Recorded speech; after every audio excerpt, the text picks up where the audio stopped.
তো সরজমিন বলে একটা সিনেমা আসছে যাতে ইব্রাহিম আলী খান রয়েছে, যার মানে যাকে কিছুটা মনে হয় যে ওই সাইফ আলী খানের আর কি এআই ভার্সন মনে হয়, যে এআই তে কেউ প্রম্পট দিয়েছে চ্যাট জিপিটিতে, তো সেখান থেকে আর কি ও বেরিয়েছে প্রিন্ট আউট হয়ে, এরকম মনে হয়। তো ইব্রাহিম আলী খান রয়েছে, পৃথ্বীরাজ সুকুমারন রয়েছে, কাজল রয়েছে। এবার টিজারটা দেখলাম, এবার টিজারটার মধ্যে বেসিক্যালি করণ জোহর চাইছে যে নাদানিয়াতে একদম চকলেট বয় হিসেবে প্রেজেন্ট করেছিলাম, যেটা একদমই গু ছিল, যেটা লোকে উদুম খিস্তি দিয়েছিল, বাট লোকেরও তো প্রবলেম আছে, নাদানিয়া প্রচুর লোকে দেখেছে এবং ওটা Netflix actually most viewed show, প্রচুর সাবস্ক্রিপশনও এনেছে, তো সেটা হয়েছে। যাই হোক, তো এবারে আর কি ওকে ডেডলি আফতারে প্রেজেন্ট করছে আর কি, যে একটাতে চকলেট বয় আর একটাতে পুরো আর কি অ্যান্টি হিরো টাইপের ওরকম দাড়ি ফাড়ি রেখে, তো মানে ইব্রাহিম আলী খানকে অ্যাজ এ টেররিস্ট মানাচ্ছে আর কি, ঠিক আছে। তো সেইটা সত্যিই ভালোই লাগছে, ওরকম টেররিস্টদেরকে যাদের ছবি টবি তো দেখতে পাই আমরা, ওরকমই লাগছে আর কি, সেটা ঠিক আছে, লুক ওয়াইজ লাগছে। বাট কোনো ওই যেভাবে ওকে প্রেজেন্ট করা হলো, যে মানে মাসেল ফাসেল আছে খুব, যে ডেডলি লাগছে, ওর স্ক্রিন প্রেজেন্স যে খুব হেভি লাগছে, বা লাস্টে ও পৃথ্বীরাজ সুকুমারের দিকে বন্দুক তাক করে দাঁড়িয়ে, সেটাতে যে বিশাল এক্সাইটমেন্ট হচ্ছে, যেটা ওরা ভেবে করেছে ওইভাবে প্রেজেন্টেশন বা ওইভাবে মিউজিক দিয়ে, সেটা কিন্তু একেবারে হচ্ছে না, ঠিক আছে। টেররিস্ট হিসেবে দেখতে সিমিলার লেগেছে, কিন্তু তা বলে যে ওর প্রেজেন্সটা বা ওর কোনো অরা ফিল করতে পারছি যে হ্যাঁ ভাই এই ছেলেটাকে চকলেট ইমেজে দেখলাম, এবার এরকম দেখছি, হেভি লাগছে, সেরকম কিছু হয়নি। আর পৃথ্বীরাজ সুকুমারন অ্যাকশন করছে, অ্যাকশনের মধ্যেও সেরকম কিছু এজ নেই, এরকম অ্যাকশন আমরা বহুবার দেখে ফেলেছি, ঠিক আছে, সেটা অল্প বিস্তর ঝলক রেখেছে। মোস্টলি এটা একটা ড্রামা ওরিয়েন্টেড কাজ হতে চলেছে। এই বোমান ইরানির ছেলে কায়োজে ইরানিরা ডিরেক্ট করছে, যাকে আপনার স্টুডেন্ট অফ দ্য ইয়ারে দেখেছিলেন, ফার্স্ট পার্টটাতে দেখেছিলেন, তো সে এটা ডিরেক্ট করছে। সে কিন্তু ডিরেক্টর খারাপ নয়, ঠিক আছে, সে হয়তো ড্রামাটাকে হ্যান্ডেল করে নেবে। বাট এই যে ছবির যে বিষয়বস্তুটা হতে চলেছে, যেটা আমার অ্যাটলিস্ট টিজার দেখে মনে হচ্ছে, যেগুলো আমি ভুলও হতে পারি, সেটা আমার কিছুটা মিশন কাশ্মীরের কথা মনে পড়লো আর কি।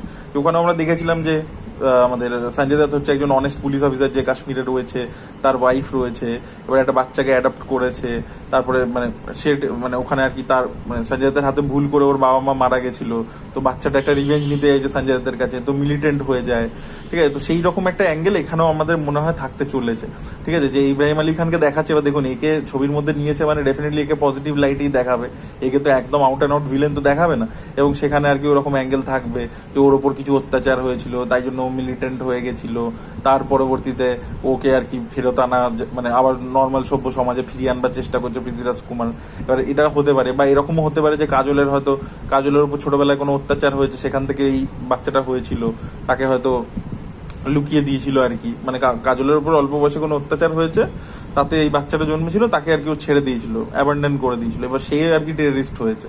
এবার কাজল একমাত্র জানে যে ওটা ওরই ছেলে, ঠিক আছে, এবং কাজলের বিয়ে এখন হয়েছে ইন্ডিয়ান আর্মির একজন অফিসারের সাথে। তো কাজল এই ব্যাপারটা নিজের হাজবেন্ডের থেকে লুকিয়ে রেখেছে, বিকজ হাজবেন্ড হচ্ছে অনেস্ট একজন আর্মি অফিসার, ঠিক আছে। তো এই টাইপেরই কনফ্লিক্ট মোটামুটি ঘুরিয়ে ফিরিয়ে নয় এরকম টাইপের, নয় ওই একটা অ্যাডপশনের ব্যাপার বা কিছু এরকম থাকবে বেসিক্যালি এদের। এবার পৃথ্বীরাজ সুকুমারন দেশকে প্রচন্ড ভালোবাসে, তাহলে একটা কনফ্লিক্ট দাঁড়াবে যে একদিকে স্বামী যে দেশকে ভালোবাসে আর ছেলে মিলিটেন্ট হয়ে গেছে, ঠিক আছে, বা হয়তো ছেলের মতো মনে করে ভালোবাসে, যেমন মিশন কাশ্মীরে তো ডাইরেক্ট ছেলে ছিল না, মানে ওই অ্যাডপশনের ব্যাপার ছিল, তো সেই রকম একটা অ্যাঙ্গেলের মধ্যেই ঘোরাঘুরি করছে। তা আমি বুঝতে পারি না, প্রথম কথা মিশন কাশ্মীর একটা খুব ভালো ছবি, সেটা অলরেডি এক্সিস্ট করে, তো সেই গল্পটাকে নিয়ে কেন আবার ওই লাইন্স এর মধ্যে আমি একটা গল্প বানাবো, প্রথম কথা। সেকেন্ড হচ্ছে মিশন কাশ্মীরে যে লেভেলে পারফরমেন্স ঋত্বিকের আর সঞ্জয় দত্তের ছিল, ওই যে কেমিস্ট্রি ছিল, যে গান ছিল, তার তো 1% আমার হবে বলে মনে হচ্ছে না, ঠিক আছে। ডেফিনেটলি ডিরেক্টর আমি আবারও বলছি ভালো, সেটা আমার হ্যান্ডলিং করে, বাট ওই লেভেলটা আমার মনে হয় না যেতে পারবে বলে আর কি।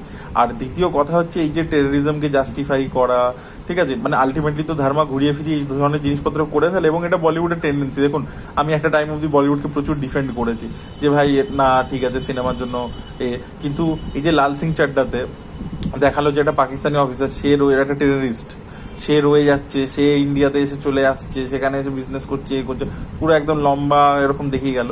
ওটা ওরকম ছিল না ফরেস্ট গাম্পের লিউটেন্যান্ট ড্যান যে ক্যারেক্টারটা ছিল, ও কিন্তু ইউএস এরই অফিসার ছিল, ওদেরই হেড ছিল, তার ওরকম পা দুটো চলে গেছিল, তাকে দিয়ে দেখিয়েছিল। সেখানে আর কি এখানে পুরো এই মোহাম্মদ নাকি একটা ক্যারেক্টারের নাম দেখে ও পাকিস্তানের লোক ইন্ডিয়াতে রয়ে যাচ্ছে, বিজনেস করছে, ওই জিনিসটা মানে কোনো এই পাকিস্তান প্রেম দেখানো, এটা বলিউডের পুরনো টেন্ডেন্সি, এটা কিন্তু ফ্যাক্ট, এটা এখন আমার চোখে পড়েছে স্পেশালি এই, কিন্তু এটা বহুদিন ধরেই তারা করে আসছে এই জিনিসপত্র। তো সেটা ভাই আবারও যদি ঘুরিয়ে ফিরিয়ে আসে, বা টেররিজমের কোনো ধর্ম হয় না, এই ধরনের অ্যাঙ্গেল যদি আবার ঘুরিয়ে ফিরিয়ে সেই এটার মধ্যে ঢোকায়, ঠিক আছে, আমার মনে হয় না এই মুহূর্তে যা অবস্থা আর কি, দেশের যা ক্লাইমেট রয়েছে, সেখানে এই ছবিটা চলবে বলে আর কি। এগুলো এক সময় হয়েছে তখন ঠিক আছে, ঠিক আছে, মানে সেটা আজকের দিনেও যদি তুমি সেম জিনিসই করতে যাও, তাহলে কোথাও গিয়ে সেটা ওয়ার্ক করবে না আর কি, ব্যাকফায়ারই করবে। যে কারণে মানে ওয়াইআরএফ এর আর কি যে যে ছবিগুলো আছে যেখানে এই পাকিস্তানের সাথে প্রেম ইত্যাদি, ঠিক আছে, এই জিনিসটা পাকিস্তানের সাথে প্রেম ইত্যাদি এগুলো তো হয়ে থাকে আর কি, পাঠানেও দেখুন, টাইগার এতেও দেখুন। তো সেই জিনিসটা আবারও ঘুরিয়ে ফিরিয়ে যদি আসে ওই অ্যাঙ্গেলগুলোই, এবং টেরোরিজমের জাস্টিফিকেশন হয়ে যায় বা মিলিটেন্সির জাস্টিফিকেশন হয়ে যায়, তখন আর কি প্রবলেম্যাটিক। সেটা লোকে তখন খারাপভাবে রিয়াক্ট করবে, তখন তারা বয়কট বলবে, ভাঙচুর করবে হলে গিয়ে, ঠিক আছে। তো সেখানে প্রডিউসারদের কিছু ক্ষতি হবে না, বাট হল ওনারদের ক্ষতি হবে। তো এই জিনিসপত্রগুলো আর কি যেন না হয়, আশা করবো এই ছবিটা যদি দেখায় আর কি ওকে মিলিটেন্ট হিসেবে, তাহলে ওর যেন এন্ডিংটা খারাপই হয়। যেন ফানাতে আর কি আমির খানকে দেখিয়েছিল যে খারাপ লোক, ঠিক আছে, এন্ডিংটা ওর খারাপই হয়েছিল। তো সেম ভাবে যেন এখানেও সেটাই দেখায়, এখানে যেন জাস্টিফিকেশন না দেয় আশা করব। এবং আমার আর কি খুব একটা দারুণ কিছু লাগলো না আর কি সরজমিনের টিজার। তো এটাই বলা ছিল। আপনাদের মতামত অবশ্যই কমেন্টে জানাবেন। Thank you so much.